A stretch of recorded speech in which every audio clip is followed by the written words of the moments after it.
Querido José Antonio, gracias por la amable presentación. La verdad es que yo simplemente trataré de dar un mini marco para poder escuchar a Javier, ¿no? Realmente es una experiencia, es inquietante, es profundo, es fundamental escucharlo por su voz y por todas las voces que están detrás de él, todas las voces a las que él les presta eh, su voz.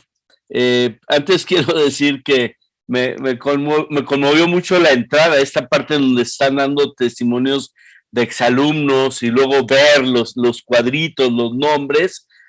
A mí la vida me ha llevado mucho a viajar a toda América por cuestiones de chamba y de repente lo que me pasa cuando visito alguno de nuestros países es parecido a lo que hoy sentí al oír hablar a los exalumnos, al ver los cuadritos, los nombres, lugares y ámbitos en donde yo no puedo sentirme extranjero, ¿no? Por más que mi pasaporte lo diga o que me exijan visar o sellar el pasaporte, seguramente, querido José Antonio, tu experiencia es la misma, ¿no? Yo en América no puedo sentirme extranjero.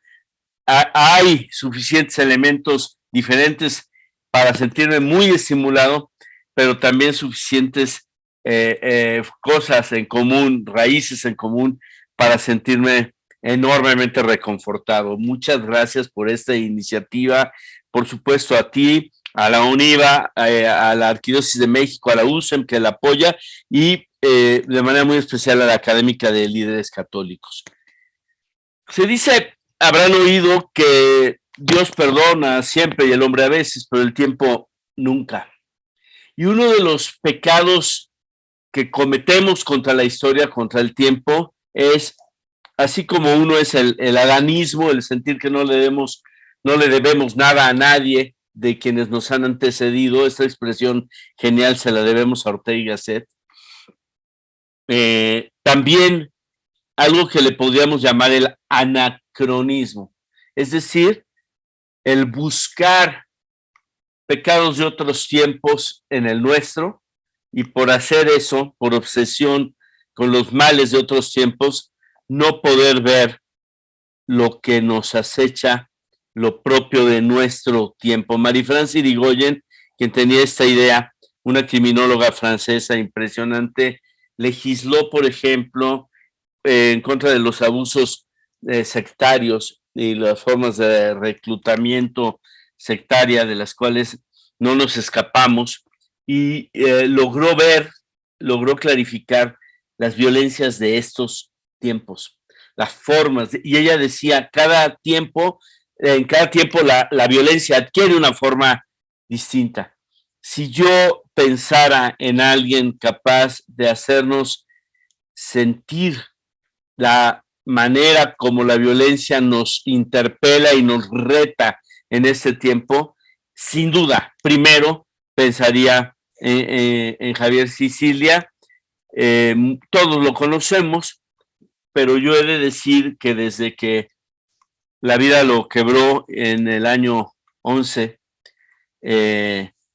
había pensado y se dijo en reuniones que bueno, pues como son las cosas noticiosas, su voz se escucharía, decían en ese entonces, hasta la Semana Santa, ¿no? Pero cuando venga ya otras noticias y otras cosas, se acaba la oportunidad, la ventana de oportunidad noticiosa que iba a tener el entonces en creación Movimiento para la Paz con Justicia y Dignidad, pero benditamente para nuestra causa, que es la de la justicia, no fue así.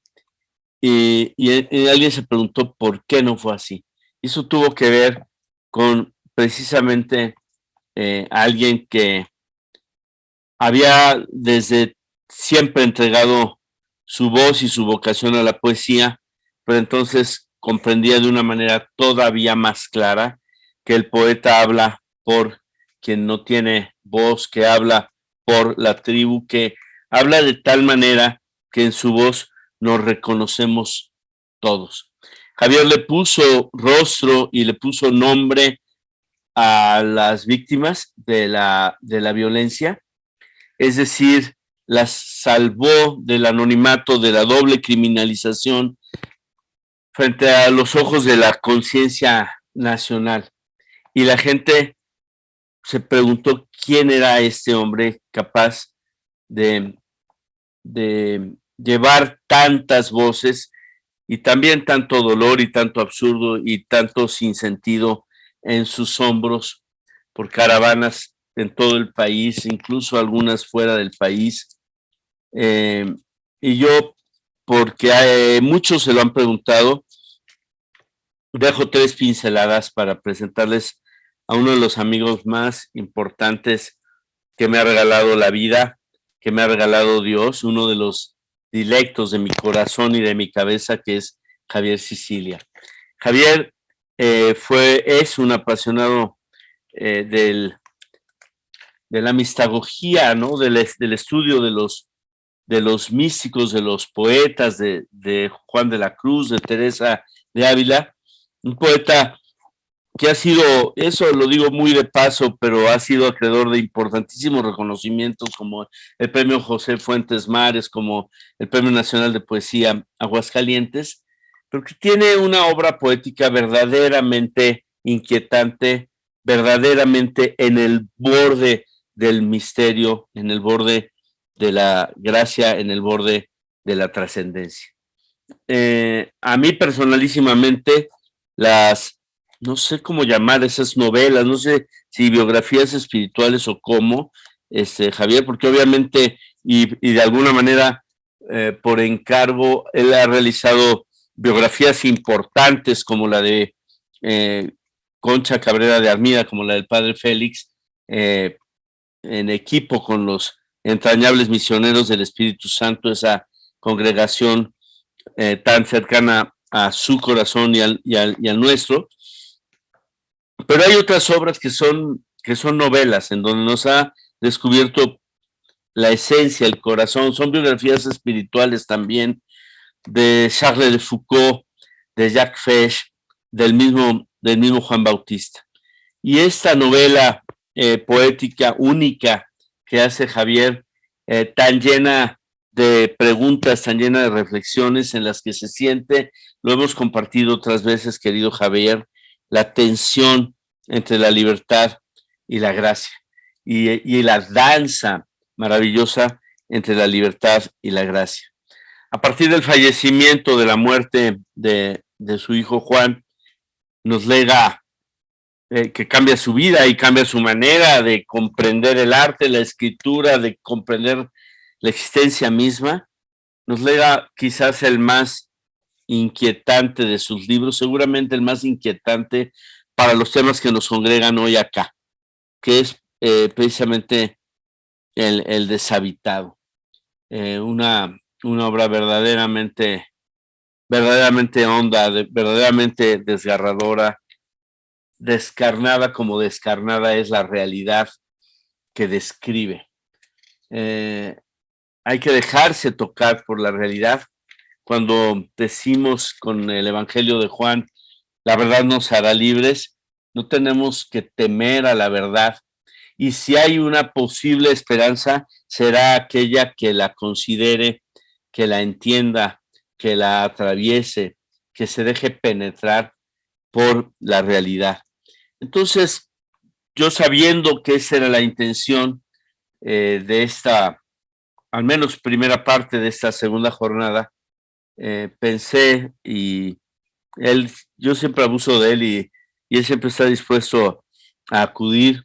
Pensé que mi amigo, mi hermano Javier Sicilia, podría darnos desde su enorme conocimiento de esto, pero desde la experiencia y el testimonio de todos los que en él encontraron su voz, de todas las comunidades de víctimas en este país y en algunos otros, liberarnos de cualquier anacronismo y darnos la fotografía de la manera como hoy y no antes la violencia, que es la irrupción de toda racionalidad, es la suspensión de toda racionalidad, se manifiesta en nuestro tiempo. recobrar después el aliento, el sentido, la militancia, etcétera, va a ser un trabajo difícil, pero va a ser un trabajo que habrá cubierto la asignatura de la verdad. Y sin cubrir la asignatura de la verdad, no podemos todavía hablar de justicia, de perdón, de reconciliación. Tenemos que pasar esta primera asignatura de las muchas cosas, Javier, que yo he aprendido de ti. Y bueno, no sabes cuánto valoro, me avergüenza a veces robarte tiempo, pero me consuela saber que aquí un grupo de 200 personas de buena fe, que como escuchaste, pues tienen simplemente la voluntad de poner su talento al servicio pues del bien común y del evangelio, están aquí dispuestos y ansiosos para escucharte. Dios te bendiga, querido Javier. Eh, Estoy seguro que será simbrante y significativo, profundo y, aliment y alimentará nuestra esperanza desde la verdad, la posibilidad de escucharte, querido Javier. Dios te bendiga. Gracias, gracias, gracias, gracias.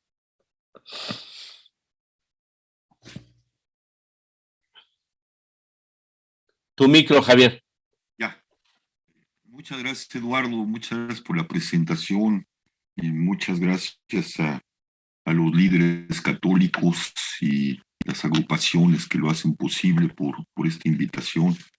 Y bueno, pues, ¿qué puedo decir de mi amigo Eduardo? Pues es recíproco todo lo que dice, pero bueno, vamos a entrar al tema, ¿no? El tema que me habían propuesto, y bueno, de alguna forma ya esbozó muy bien Eduardo, más que bien, yo creo, ¿no? Marcó muy bien las líneas.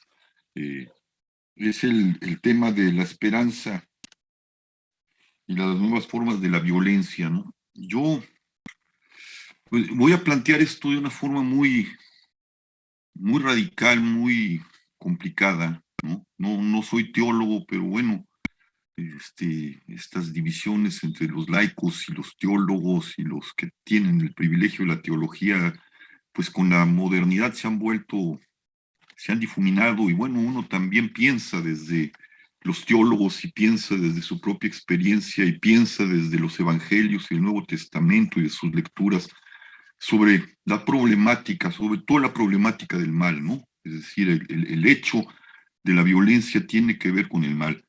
No sabemos en el fondo de dónde viene el mal, ni qué es.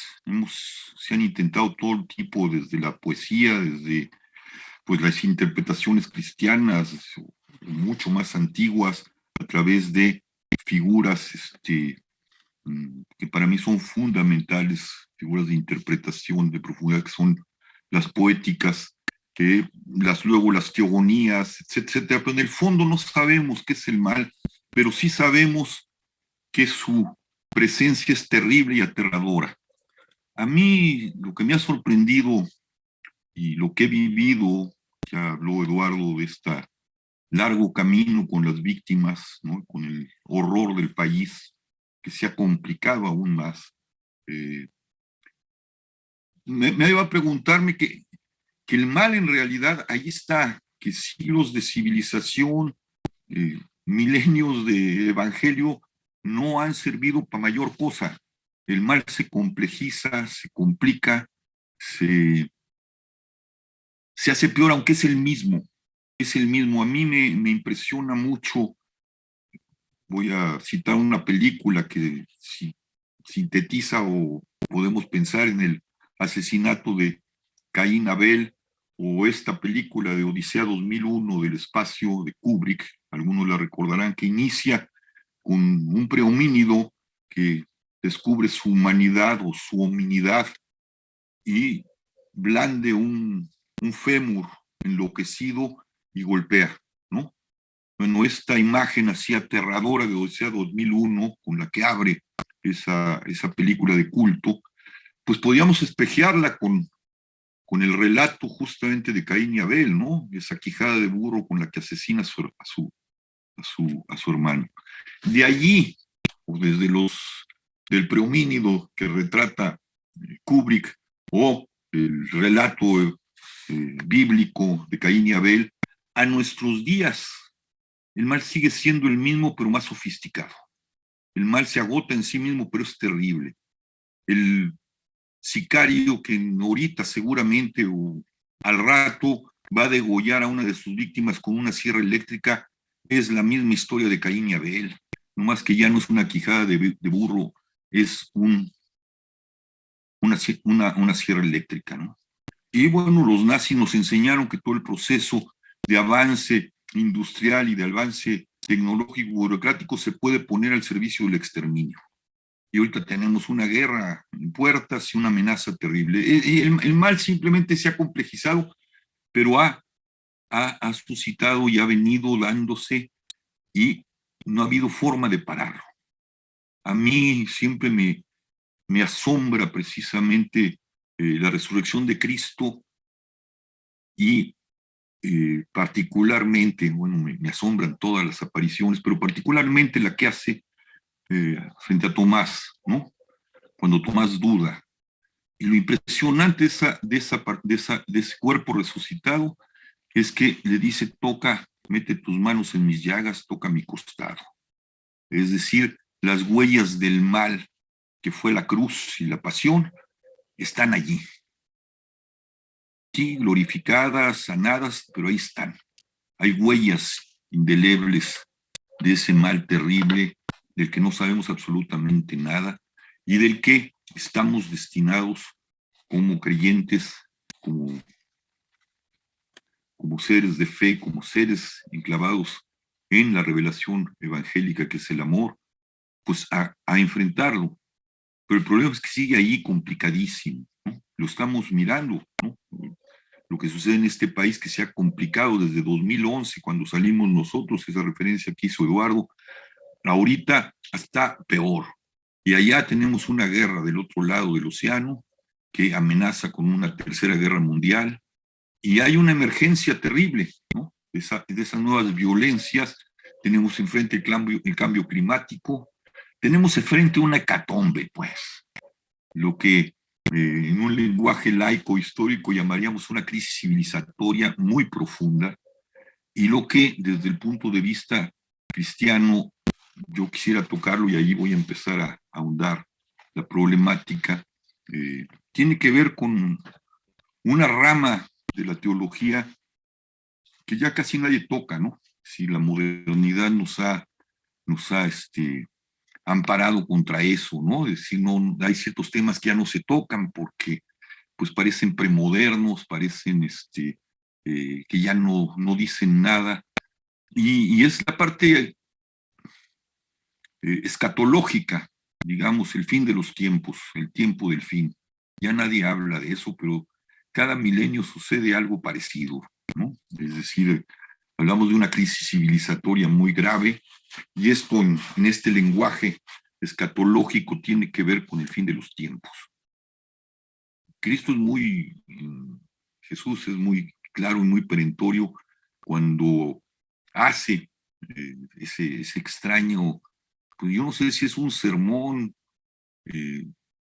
pero que se le conoce como la gran tribulación, ¿no? Y Jesús habla del fenómeno apocalíptico y narra y dice cosas espantosas de lo que viene, cosas terribles, que podían despejarse con el apocalipsis, ¿no? Y los apocalipsis.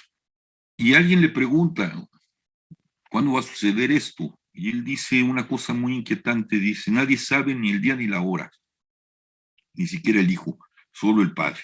Pero cuando vean esto, es que algo está sucediendo. Y la teología escatológica habla de dos tiempos, ¿no? Los tiempos penúltimos y los tiempos últimos en este orden escatológico. Los tiempos penúltimos se referirían a esto, a estos antecedentes que da Jesús, y que podían ser el anuncio de un tiempo del fin. Digamos que el ámbito escatológico no es el final de los tiempos, sino hay un tiempo anterior que es el tiempo del fin, un tiempo que puede o no anteceder al final de los tiempos, todo depende del ser humano. Estos tiempos, que llamaríamos, digo, en un lenguaje muy, muy de nuestra época, una crisis civilizatoria, es un tiempo del fin grave, anuncia, tenemos, ya lo dije, sofisticaciones en la forma en que de la presencia del mal. José Antonio habló de esta polarización terrible que estamos viviendo y que se repite de otra manera en Europa ahorita entre Ucrania, Rusia y tiene una gran tensión al mundo. Tenemos el cambio climático, tenemos la emergencia precisamente de estas nuevas formas que amenazan la humanidad tal y como la habíamos conocido, que son pues la genética, que son la inteligencia artificial, que son mil cosas que están poniendo en una crisis, están desmoronando todos los paradigmas en los que estábamos a salvo, o que por lo menos nos mantenían en un estado de cierta paz, pero se están complicando de una forma brutal y no sabemos qué poner. De hecho, yo creo que la lectura de las polarizaciones ideológicas son un intento por volver a un pasado que ya no es, porque frente a nosotros se abre un gran abismo, un tiempo del fin grave, ¿sí? Y entonces buscamos los refugios en donde, pues en el pasado, o ya sea en la ideología comunista, o ya sea en la ideología liberal, el neoliberalismo, o en estos polos que nos están enfrentando de una forma brutal, pero que ya no son posibles, porque esto, y es expuesto lo que está sucediendo de una forma muy general, nos llevó a un espacio aparentemente sin salida. Para adelante parece que ya no hay nada, y lo que viene precisamente es una destrucción. Y yo quisiera justamente volver a esta parte fundamental. Quiero tocar una carta que tiene que ver con esto y que ya pocas veces se toca. El último que la tocó fue el filósofo George Agamben, contemporáneo, para hablar de la renuncia de Benedicto XVI, que es lo que se conoce como la carta del Misterio Iniquitatis, la segunda carta de Pablo a los tesalonicenses. Una carta muy inquietante que tiene que ver con el tiempo del fin, que tiene que ver con esto que digo nos estamos enfrentando, porque siempre hay crisis civilizatorias y siempre la humanidad encuentra una manera de resarcirse. Quiero poner énfasis en esta y en un personaje particular de esta carta, muy misterioso. La leo. Es el segundo capítulo de la segunda carta a los tesalonicenses. Es un contexto donde se ve que la comunidad de los tesalonicenses empieza a entrar en una crisis porque alguien les dice que ahí viene la segunda venida de Cristo y con ellos el fin del mundo, ¿sí? Y Pablo, frente a ese fenómeno, aunque sí se creía y se creían en ese momento, esta idea de la historia y del futuro no está todavía muy precisa en los hombres de esta época. Ellos se creían hombres y mujeres de los últimos tiempos, recién creados en Cristo y en espera de su inminente regreso para establecer el reino. Pero bueno, empiezan estas cosas, porque es un momento crítico de la humanidad y sobre todo de la vida cristiana que empieza, del evangelio que empieza a articularse en las comunidades, y se ve que esta gente empieza a entrar en una crisis y Pablo los atempera. Y entonces les dice, permítanme.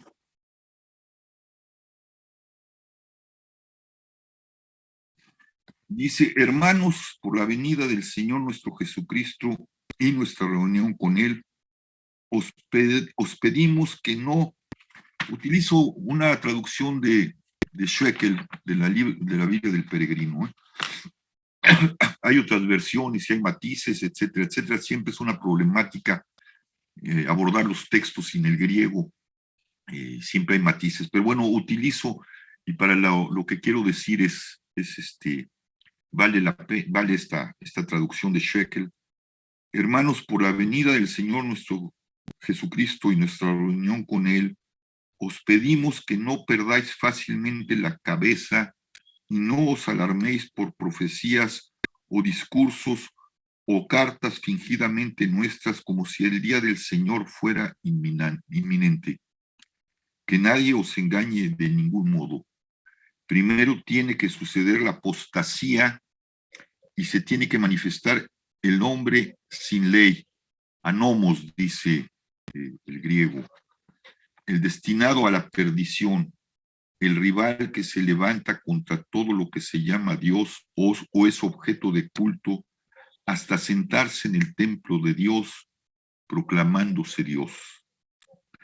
¿No recordáis que os lo decía cuando estaba aún con vosotros? Ahora sabéis lo que lo retiene para que no se manifieste antes de tiempo. La fuerza oculta de la iniquidad, del mal, ya está actuando.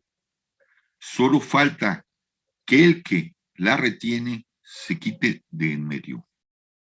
Entonces se revelará el inicuo al que destruirá el Señor Jesús con el aliento de su boca y anulará con la manifestación de su venida.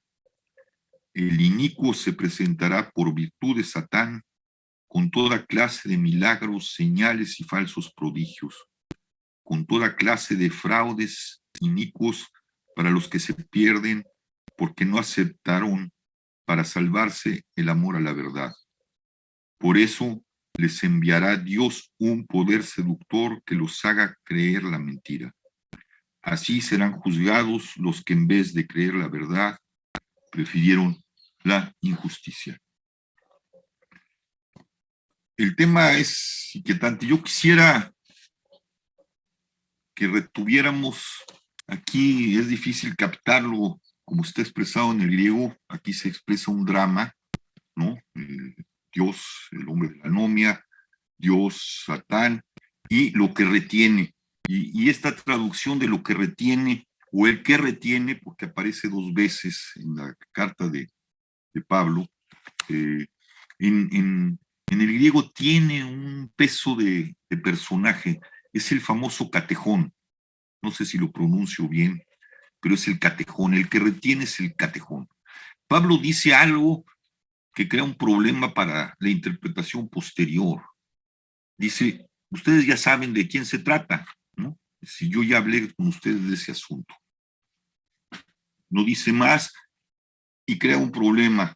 Es muy claro todavía para nosotros la idea de Satanás, la idea del hombre de la anomia. Hay elementos aquí muy explicativos de ese ser anómico, de ese ser vinculado con el mal, y pues Dios y Cristo y todo eso, pero el catejón queda muy oscuro, este que retiene, que hace imposible que el tiempo, el final de los tiempos se precipite, porque el final de los tiempos, tal y como nos lo narra Jesús en su discurso sobre la gran tribulación, o lo que nos deja ver el Apocalipsis con el que cierra precisamente la Biblia cristiana, empieza con la creación, viene la manifestación de Cristo, después viene la iglesia y después cierra con el Apocalipsis. El Apocalipsis, el final de los tiempos, por lo que narran, va a ser espantoso. Es la revelación, evidentemente, como dice Apocalipsis, pero va a ser espantoso, ¿no? Es decir, se van a enfrentar dos formas de la anomia del mal, de la cual ya tenemos mucha clara evidencia de lo anómico que puede ser el mal, y las manifestaciones, todos los conflictos y todas las amenazas que tenemos producto de la violencia anuncian que el conflicto es duro. Y por otro lado, otra anomia que es inversamente igual pero distinta, la anomia del amor. El amor necesita reglas. Cuando no es el amor, o sea, ese amor que nos revela Jesús, no hay reglas, es la pura, el puro estar imbricado en el misterio de Dios. Y eso va a arrasar con un mundo. Y lo que se anuncia es que viene un arrasamiento en esta época. Pero hay un factor que impide que eso sea, que se llama el catejón, el que retiene, la función que tenemos. Este catejón ha creado una serie de interpretaciones hasta, pues, más o menos cuando todavía había esta cosa dentro del pensamiento humano, pues digamos hasta Carl Smith, más o menos siglo XX, mediados del siglo XX, ¿no? Carl Schmitt, que terminó igual que Heidegger, entregado al nazismo por una perversión, pero era un genio del derecho, ¿no? Y ahora después la retoma Gamben para hablar de la renuncia precisamente de Benedicto XVI en una conferencia que da en la Escuela Teológica en Roma y que se la recomiendo mucho para este tema que estoy abordando, que se llama El misterio, Benedicto XVI y el misterio del mal, que tiene que ver con esta carta y con las interpretaciones que se han dado. Bueno, esto creó un problema posterior. ¿Quién es el hombre del catejón? ¿Quién es el que retiene? ¿Quién es el que mantiene la vida de la tierra, que es la que nos dieron? La vida humana, la vida donde nosotros somos, ¿no? Y está evitando que venga el tiempo del fin, el final de los tiempos. ¿Quién es? Bueno, esto crea un problema tremendo, ¿no? Ticonio, acusado de donatismo, da una interpretación sin la cual Agustín no hubiera escrito La ciudad de Dios, que es una respuesta a ese problema. Allí Agustín, que es uno de sus grandes libros, dice, a ver, yo no sé quién es el hombre, yo no sé quién es el que retiene, dice San Agustín. Voy a dar las interpretaciones que se me han dado, ¿no? Es Calígula, pero en realidad no lo sé. Sé que es la iglesia. Pero Ticonio dice, sí, pero la iglesia es bipartita, ¿no? Tiene un cuerpo bipartito, ¿no? Una iglesia donde el bien y el mal están mezclados. Y esa iglesia donde el bien y el mal, de repente la parte negativa va a tomar posesión, por eso dice allí, interpretando las palabras de Pablo, se sentará en el lugar de Dios, ¿no? De hecho, Agamben dice, Benedicto vio algo parecido y por eso se fue, ¿no? Ya no había forma de detener, la iglesia está contaminada de muchos elementos malignos, de elementos del mundo, pero bueno, no, el tema no es Benedicto, el tema es este problema, ¿no? Carl Schmitt dice, sí, es el Estado que hereda el equilibrio de la iglesia y que ejerce como la figura del frontispicio del Leviatán de Hobbes, la teoría del Estado moderno, el báculo del poder espiritual, de la legitimidad y la espada de la legalidad. Ahí se concentraba la idea del catejón, estos equilibrios que permiten que la vida humana y que la vida donde la humanidad florece se equilibren. Ahorita entramos en una etapa precisamente en que ese catejón o esa interpretación del catejón, del que retiene, entró en una absoluta crisis y de ahí el tiempo del fin, de ahí lo que estoy diciendo, la crisis civilizatoria. El Estado ya no representa absolutamente nada en relación a esos equilibrios. Y la prueba, ya lo dijo y lo expresó muy bien José Antonio cuando estaba hablando de la polarización que estamos viviendo y de la brutalidad con la que estamos viviendo, más los elementos que rodean este cambio civilizatorio, este cambio de época. La iglesia tampoco tiene esa función, ahí está, pero perdónenme, está anquilosada, sigue igual que los otros, tratando de recuperar el pasado y elementos del pasado, y no hay una reinterpretación del evangelio ni de la posición en que el evangelio puede detener, o la iglesia misma puede detener este horror. El propio nuestro Papa Francisco hace malabares y se ve que lo rebasa esta cosa terrible, ¿no? No tenemos elementos nuevos, está todo desfondado. Y mi pregunta vuelve a ser clara, lo que tenemos enfrente es la reconstrucción del catejón, pero ¿quién es el catejón? ¿Quién va a retener si la iglesia está desfondada, si las instituciones del Estado están desfondadas, si la realidad está desfondada en sinnúmeros de violencia, si lo que nos aguarda enfrente es una franja oscura, ambigua y terrible con la amenaza de una guerra mundial? Ahí están las armas de exterminio que pueden echarse a andar rápidamente, y por otro lado la hecatombe del cambio climático. ¿Quién es el catejón y cómo podemos rearticular ese catejón? Hasta ahora yo creo, por lo que pude ver, y lo que puedo ver es que los catejones no están ya ni en el Estado, no están en la iglesia como aparato, están en un montón de gente que de repente emerge y hace posible algo, detener otra vez la hecatombe, retrasarla. Pienso en el movimiento zapatista en 2011, permitió volver a poner en la conciencia de los seres humanos que había unos indígenas allí que habían sido maltratados, que siguen siendo maltratados y que había que voltear a ellos y escucharlos. Se diluyó después de que unificó y permitió que el Estado no hiciera una atrocidad mayor. Siguieron los procesos, siguió ese Estado connivente con el crimen, y lo que tuvimos en 2011 era una acumulación de víctimas terribles, hasta que sucede el caso de mi hijo, y ¡boom! Aparece un fenómeno ahí catejonesco, se unen las víctimas, como dijo Eduardo, encuentran sus nombres, encuentran su historia, la sociedad sale y dice, así no es posible, tenemos que parar esto. Se hace la ley de víctimas y vuelve otra vez a la oscuridad y no hace nada el Estado, no hace nada la iglesia, perdónenme, pero yo no los vi acompañándonos más que en casos aislados a las víctimas, ¿no? Que don Raúl por acá, que el padre Ituarte por acá, que otras congregaciones por acá, pero era a título de su propia experiencia del evangelio, no a título del aparato. El aparato no estaba funcionando, estaba siendo connivente con el mal.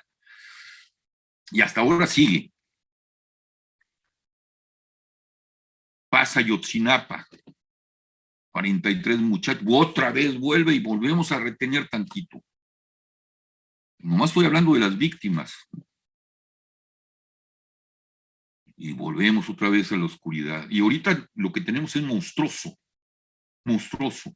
Y sale el movimiento feminista hace 2 años, y vuelve a decir, espérense tantito, aquí están los feminicidios, aquí está el horror.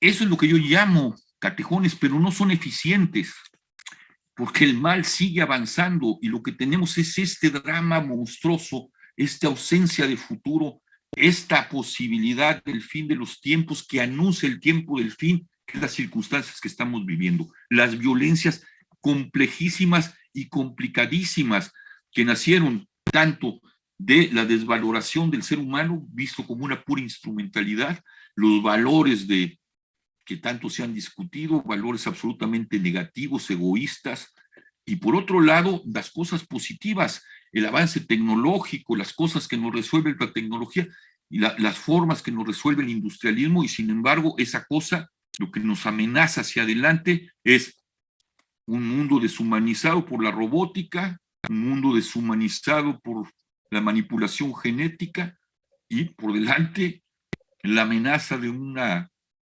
cambio climático brutal cuyas consecuencias se anuncian terribles.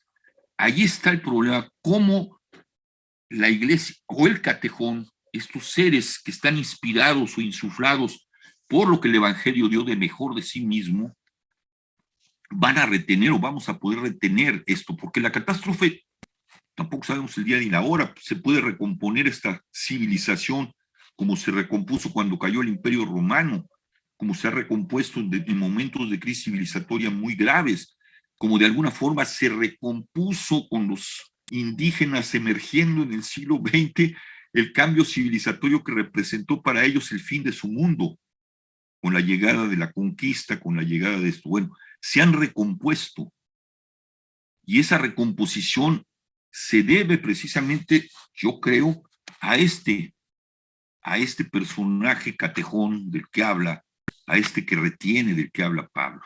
Ese que retiene ya no es la institución, ni del Estado, ni creo que la institución de la Iglesia como aparato. Está en lo que insufló el Evangelio de vida, de amor, en muchas gentes, y que aparece y se articula no necesariamente con un discurso religioso o con un discurso como el que nosotros utilizamos, sino con discursos nuevos, pero permiten que la violencia se retenga. Pero no necesitamos que la violencia se retenga. Si queremos que se preserve el mundo, tenemos que reelaborar esta presencia del catejón. Tenemos que proponer una forma de habitar un mundo, que lo voy a decir muy brutalmente, Y muy rápidamente, esto nos llevaría muy lejos, pero creo que ya no hay mucho tiempo, lo dejo como una pregunta, que implicaría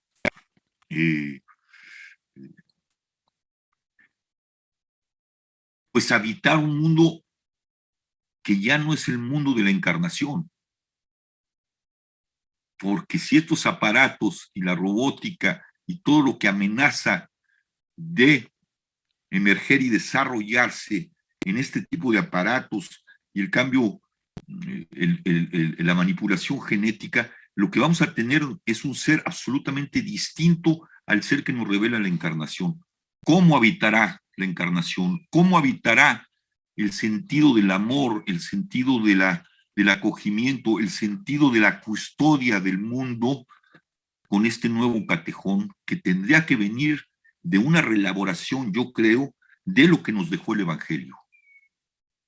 Yo lo dejaría ahí como unas grandes líneas. Esto llevaría pues a una discusión muy larga, a un estudio muy largo, a una reflexión muy larga que llevaría pues casi un curso entero, mirando los textos, comparando los textos, mirando los desarrollos y los procesos históricos que estamos viviendo, que ha vivido la humanidad desde la encarnación a nuestros días, pero lo dejo como una problemática y una incógnita.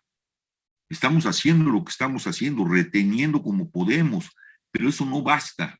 Lo que nos amenaza hacia adelante pide una reelaboración, una reinterpretación de del espíritu evangélico, de la enseñanza del Cristo, de la enseñanza del amor, que tiene que articularse de manera distinta. Mientras no nos queda más que resistir desde donde sabemos, pero sin perder de vista lo que nos amenaza hacia enfrente y que nos exige una reestructuración de nosotros mismos y no un refugio en el pasado.